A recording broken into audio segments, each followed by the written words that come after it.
আসসালামু আলাইকুম। প্রত্যাশা করছি আপনারা সকলেই ভালো আছেন। ইতিমধ্যে আপনারা দেখেছেন যে আমি পরপর ২টি ভিডিও আপলোড করেছি। সমস্যাটি ছিল মূলত Facebook রিকমেন্ডেশন সাসপেন্ডের বিষয় নিয়ে। তো এই সমস্যাটি আসলে গতকালকে আমি ফেস করেছি এবং গতকালকে সমস্যাটি সমাধান করতে পেরেছি। তো আমি ভেবেছিলাম এটির কারণে হয়তো আমার Facebook পেজের মারাত্মক কোনো সমস্যা হতে পারে। আমি সবসময় চেষ্টা করেছি মানে অরিজিনাল কনটেন্টগুলো তৈরি করার জন্য এবং আমার ভিডিওর কোনো নির্দিষ্টতা নেই। আমি সত্য বলতে কখনো ইনফরমেটিভ ভিডিও তৈরি করি, কখনো ব্লগ ভিডিও করি, কখনো ট্রাভেল বিষয়ক ভিডিও করে থাকি, কখনো ফুডের রিভিউ দিয়ে ভিডিও করে থাকি। তো হঠাৎ গতকালকে যখন দেখলাম যে আমার Facebook রিকমেন্ডেশন সাসপেন্ডেড লেখা আসলো, তখন সেখানে লেখা ছিল যে Facebook আর কখনো আমার পেজটাকে অন্যদের সামনে সাজেস্ট করবে না। তো আসলে বিষয়টা দেখার পরে আমি খুব ভেঙে পড়ি, মর্মাহত হই। তো পরবর্তীতে আমি YouTube এ অনেকগুলো বিষয় সার্চ করি যে আসলে এটা কেন হয়, কি কারণে হয়। তো অনেকগুলো সমাধানমূলক আমি ভিডিও পেয়েছিলাম। তো সেই অনুযায়ী আসলে আমি পদক্ষেপ নিয়েছিলাম। প্রথমত আমি যে কাজটি করেছিলাম সেটি হচ্ছে ১ম এ আমি আমার পেজের আসলে সমস্যাটা কোথায় সেটা খুঁজে বের করার চেষ্টা করি। তো আমি ১ম এ সমস্যাটা খুঁজে পেয়েছি কোনো একটি পোস্ট নিয়ে, যে পোস্টটি ছিল মানে এই বছরেরই ১৫ই সেপ্টেম্বর, এই সময়ের আরকি।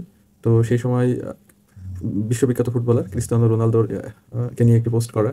তো সেটা Facebook বলেছে এটা একটা ফলস ইনফরমেশন। তো যাই হোক, এটা একটা হাস্যকর ব্যাপার। Facebook হয়তো বাংলা ভাষাটাকে ওইভাবে ডিটেক্ট করছে না, বা তারা বাংলা ভাষাটা ভালোভাবে উপলব্ধি করতে পারছে না। অথবা তাদের এক্সপার্ট টিম বাংলা ভাষাটাকে ভালোভাবে মানে উপলব্ধি করতে পারছে না। তো যাই হোক, পরবর্তীতে আমি সমস্যাটি দেখি এবং যেখানে পোস্ট করার ছিল ওটি আমি ডিলিট করে দেই। তারপরও ডিলিট করার পরেও দেখি এটা যাচ্ছে না। তো পরক্ষণে আমি যে তথ্যটা পাই সেটা হচ্ছে যে আমি অ্যাডমিন রিমুভ করে দেই। অ্যাডমিন রিমুভ করে দেওয়ার পরে আমার পরবর্তী কাজ থাকে যে আমি Facebook অথরিটির কাছে একটি ক্ষমা প্রার্থনামূলক এবং বিষয়টির সমস্যা সমাধানের জন্য একটি আপিল করি এবং আপিলের মধ্যে যথেষ্ট বিনয়, ক্ষমা প্রার্থনা এবং একই সাথে অনুরোধের মাধ্যমে বিষয়টি সমস্যা সমাধানের জন্য চেষ্টা করি। তো আমি অনেকগুলো পরপর ৫ থেকে ৬ টা আমি স্ক্রিনশট সহ সবগুলো বিষয় আমি Facebook অথরিটির কাছে মেইল করি। তো সেখানে যে বিষয়টা দেখা যায় যে আমার ফেসবুকের প্রফেশনাল যে ড্যাশবোর্ড, তো ড্যাশবোর্ডে আমি গিয়ে দেখলাম যে আমার কোনো ভায়োলেশন নেই বা কোনো কপিরাইট ক্লেইম নেই। তো এই কারণে আমি ভাবলাম যে তাহলে সমস্যাটা হয়তোবা সমাধান হবে। তো পরবর্তীতে আমি YouTube থেকে যে মানে তথ্যমূলক বিষয়টি পাই সেটি হচ্ছে যে আ আমাকে লাইভ করা। যতদিন না তারা এটা মানে রিকমেন্ডেশন সাসপেন্ড এটা যতদিন না উঠাবে, তুলে না নিবে অর্থাৎ রিমুভ না করবে ততদিন পর্যন্ত আমাকে লাইভ করতে হবে। তো এই লাইভ করার অর্থ যে Facebook যেহেতু আপনার পেজটা অন্যদের সামনে নিয়ে যাবে না, এমনকি আপনার পেজে যতজন আছে অলরেডি মানে ফলোয়ার্স, তাদের কাছে ওইভাবে রিকমেন্ড করবে না। অর্থাৎ যেহেতু রিকমেন্ডেশন সাসপেন্ড করে দিয়েছে, তার মানে আপনি যতই কাজ করেন সেটা অন্যদের কাছে যাবে না।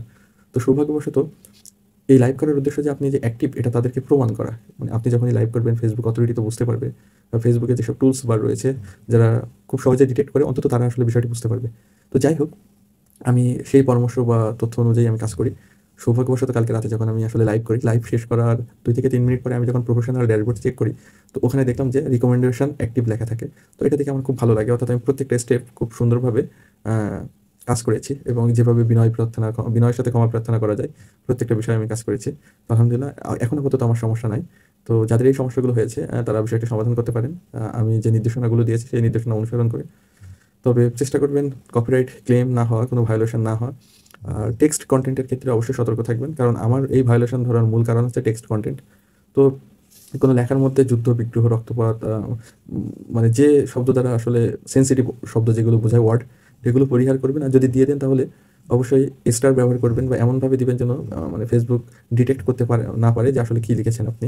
বাঙালিরা বুঝলেই হবে, Facebook অথরিটি না বুঝলেই আরো ভালো। তো যাই হোক, আশা করি আপনাদের সমস্যাগুলো সমাধান হবে এবং আপনারা যারা অনেক কষ্ট করে কাজ করছেন তাদেরকে শুভকামনা। তো আমি সবসময় শালীনভাবে তথ্যমূলক ভিডিও তৈরি করার চেষ্টা করছি। খুব শীঘ্রই আমি একটি ভ্রমণ বিষয়ক ভিডিও আপলোড করব। দেখতে পারবেন। আশা করি আপনাদের ভালো লাগবে এবং এই ভ্রমণ বিষয়ক ভিডিওর মধ্য দিয়ে আপনারা অনেক বেশি তথ্য পাবেন। তো আজ এই পর্যন্ত, ভালো থাকবেন। অন্য কোনো দিন আবার কথা হবে। আসসালামু আলাইকুম। আল্লাহ হাফেজ।